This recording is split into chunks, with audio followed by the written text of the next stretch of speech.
Em nome do Pai, do Filho e do Espírito Santo. Amém. Paz e graça, eu sou o professor Rafael Brito, aqui é o canal Exército de São Rafael e Santos Anjos. Amados, eu vou, como teólogo agora, fazer também algumas intervenções dentro de algumas polêmicas dentro da igreja, porque muitos de vocês têm pedido para que eu possa também me posicionar, e eu acho mais do que justo isso, a partir do momento em que também vocês estão aqui para poder também saber a minha opinião. Mas a minha opinião sempre será embasada naquilo que a igreja pensa. Então vamos juntos, vamos pensar em relação a essa situação que aconteceu com o bispo Joseph Stringlet, lá do Texas, né? O Strickland, né, chamado assim, esse bispo, ele é bispo ordinário, foi bispo ordinário, né, do Texas, da diocese texana. E nesses últimos dias vimos uma espécie de escândalo, praticamente, onde a Igreja Católica, o Papa Francisco, removeu esse bispo da sua sede diocesana. O que aconteceu de fato? Por que essa situação se alarmou tanto, se alastrou tanto no nosso meio? Então, já peço para que você deixe seu like, compartilhe esse vídeo, essa mensagem com mais pessoas. Bom, vamos lá. Primeira coisa. Nós sabemos que o bispo Joseph Stringlet, ele era responsável também dentro da sua diocese pela porção do seu povo de Deus. E desde o momento em que foi nomeado bispo de sua diocese, Dom Joseph, ele começou um trabalho pastoral muito forte, seja nas redes sociais, sobretudo no Twitter, e seja também na rádio da sua diocese ali. Isso lhe deu uma notoriedade muito grande pelo um trabalho muito bonito que ele realiza, que está fazendo a favor da vida, sendo também contra toda a ideologia de cultura de morte, contra toda a realidade também do aborto, da eutanásia, todas essas realidades que vocês conhecem também da ideologia do gênero, etc. Até então, fez um trabalho muito forte, muito bonito, dentro desse percurso pastoral dele. O grande problema foi que, segundo o cardeal Dinardo, que é o metropolita da sua região, lembre-se que nós temos a realidade assim, dentro da igreja, da hierarquia, tá? Só para você entender. Nós temos o Papa, os cardeais, os arcebispos e os bispos. Dentro de uma diocese, por exemplo, eu estou aqui na diocese de Piracicaba. A diocese de Piracicaba ela está circunscrita na arquidiocese de Campinas. Depois, logo em seguida, nós temos a arquidiocese de Sorocaba. Então, tem aquilo que chama de metropolita. Na prática, um arcebispo ele deveria ser um interventor numa diocese menor se tivesse algum problema. Mas, na prática, quem faz isso diretamente é o Vaticano, e o Vaticano nomeia o arcebispo e até mesmo um cardeal para poder fazer isso. Bom, o que a igreja encontrou de problema pastoral na diocese do alegado do nosso querido bispo aqui que foi destituído? Primeiro, um problema sério na condução pastoral entre o clero da diocese.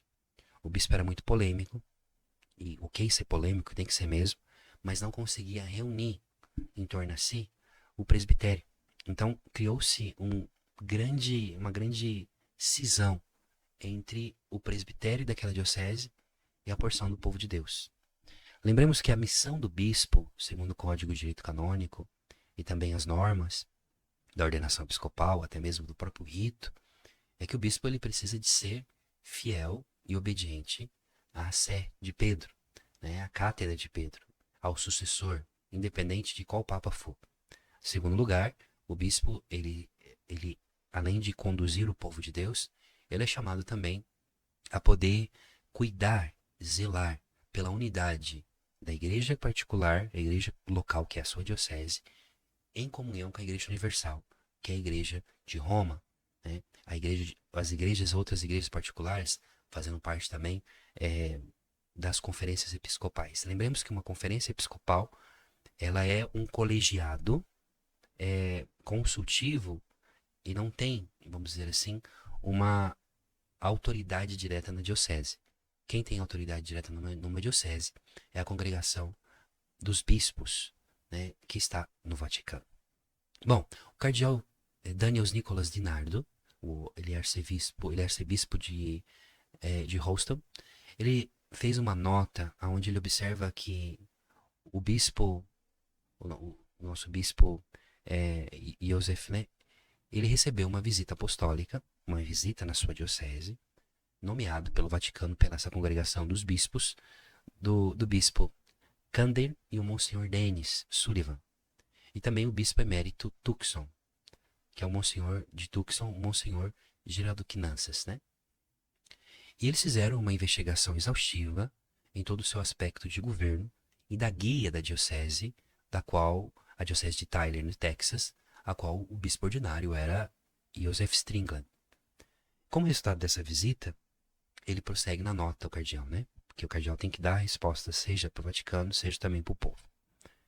Como resultado dessa visita, foi feita uma recomendação pelos visitantes, pelos esses bispos visitantes, para que a não continuação do bispo na diocese, como era possível, né?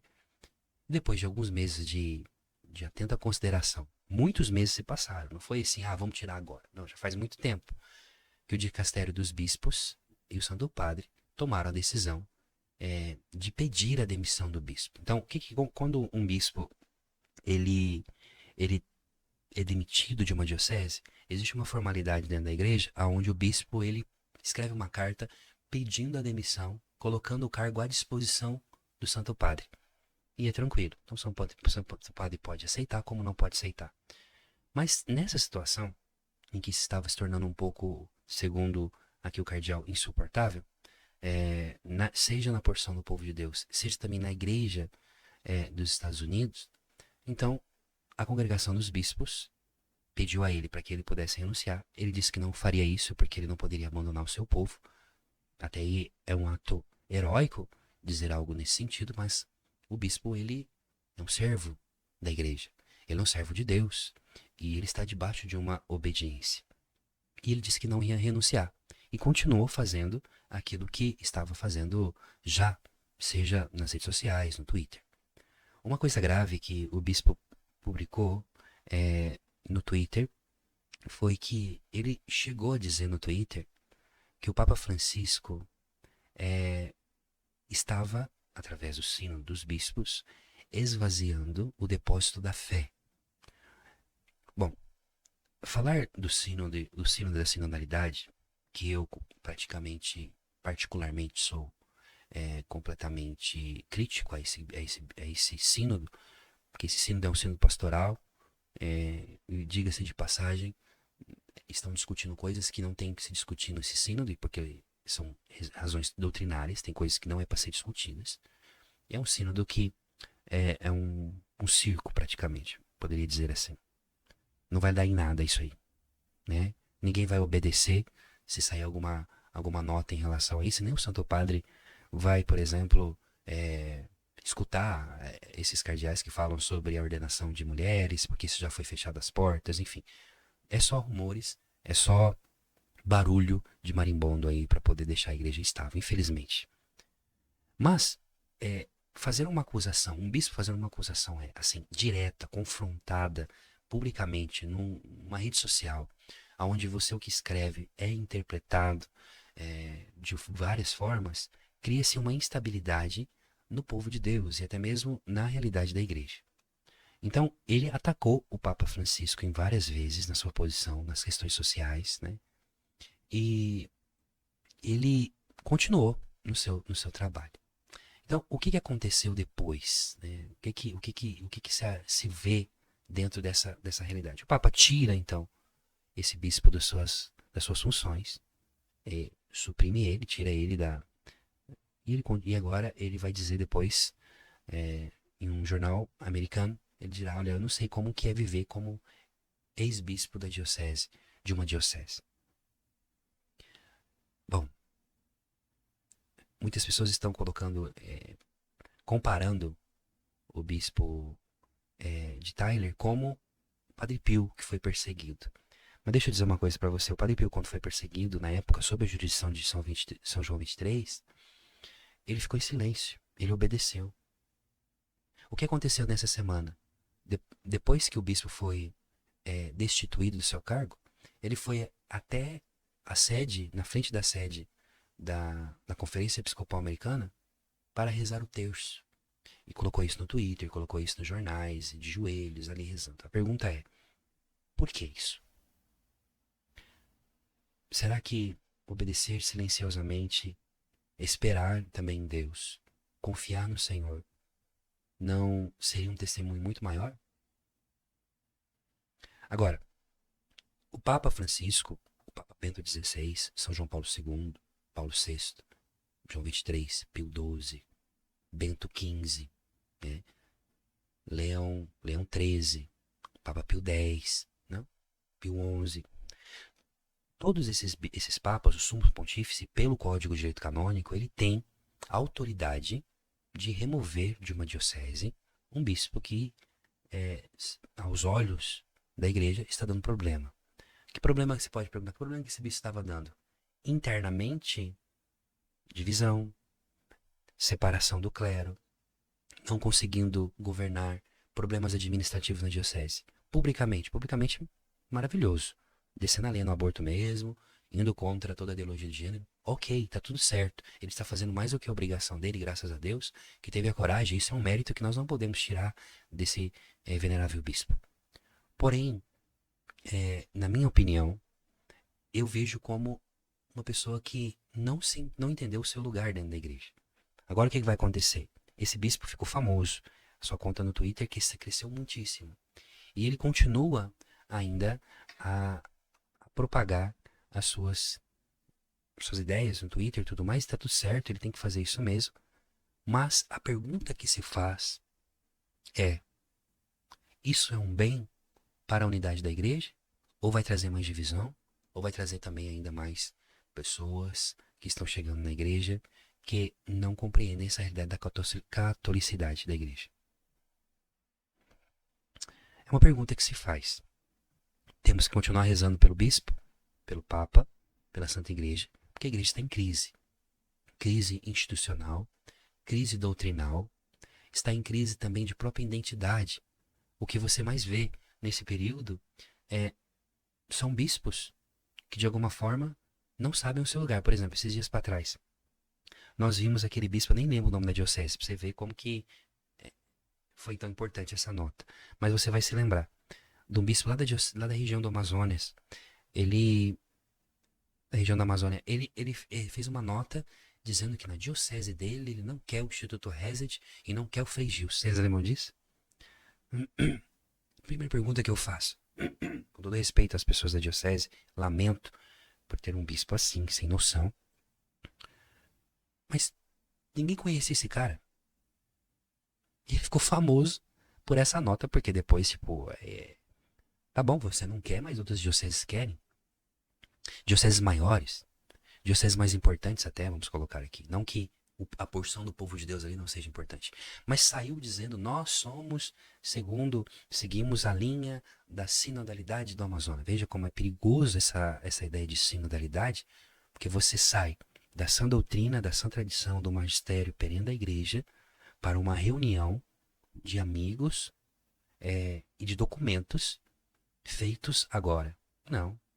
O que Frei Gils e o que Instituto Reset e todos os outros evangelizadores fazem, procuram fazer o quê? Rezar o Santo Terço.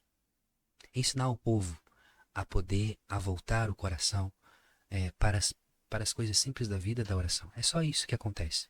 Então, o que eu quero que você compreenda nesse vídeo que eu estou fazendo para você? Minha gente, tomemos cuidado em repetir aquilo que algumas outras pessoas vão atrás. Eu vou colocar para você aqui depois, aqui no link, os jornais, os links para que você possa ler. Tá em italiano, em francês, tá em inglês, então quem consegue aí compreender, que leia, tá certo? Mas eu estou só dizendo para você, não pare de orar pela igreja. Não pare de desistir, não desista da igreja. Ore também pelo bispo de Tyler, que foi destituído, por esse sofrimento que ele está vivendo, mas oremos também por uma genuína conversão interior.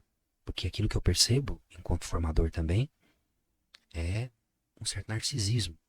Um desejo também de poder aparecer. Onde já se viu alguém que acabou de ser destituído de um cargo, ele pode, se ele está com problema, tem as suas vias legais para poder procurar isso. Por exemplo, ele pode ir até a Rota Romana e abrir um processo canônico pedindo revisão disso. Existem as suas vias. Não. Ele vai para o Twitter, ele vai para a internet, ele vai para a frente da Conferência Episcopal rezar o terço. Qual que é a mensagem? A mensagem de fato é dizer que eu estou rezando? Não, a mensagem é dizer, olha, eu sou santo e vocês são tudo pecadores. E aí leva ao erro os católicos em tudo isso. Devemos estar muito atentos. Estejamos atentos a essa realidade e não sejamos bobos. Não sejamos repetidores das coisas. Tenhamos a cabeça, vocês que são meus alunos aqui, vocês que são meus seguidores, sabem da seriedade que trato sobre o assunto da igreja. Daquilo que é para falar mal, eu falo mesmo. Daquilo que é para poder denunciar, eu denuncio. Tá certo? Mas o que categoricamente está aqui nessa situação é que feriu-se a unidade da igreja e a obediência. Tá certo? Deixe seu like, compartilhe, escreva aqui nos comentários sua opinião também. Não tem problema também se você não concorda comigo, pode colocar, não tem problema nenhum. E se inscreva no canal. Mas continue a orar pelo Santo Padre. Deus abençoe você.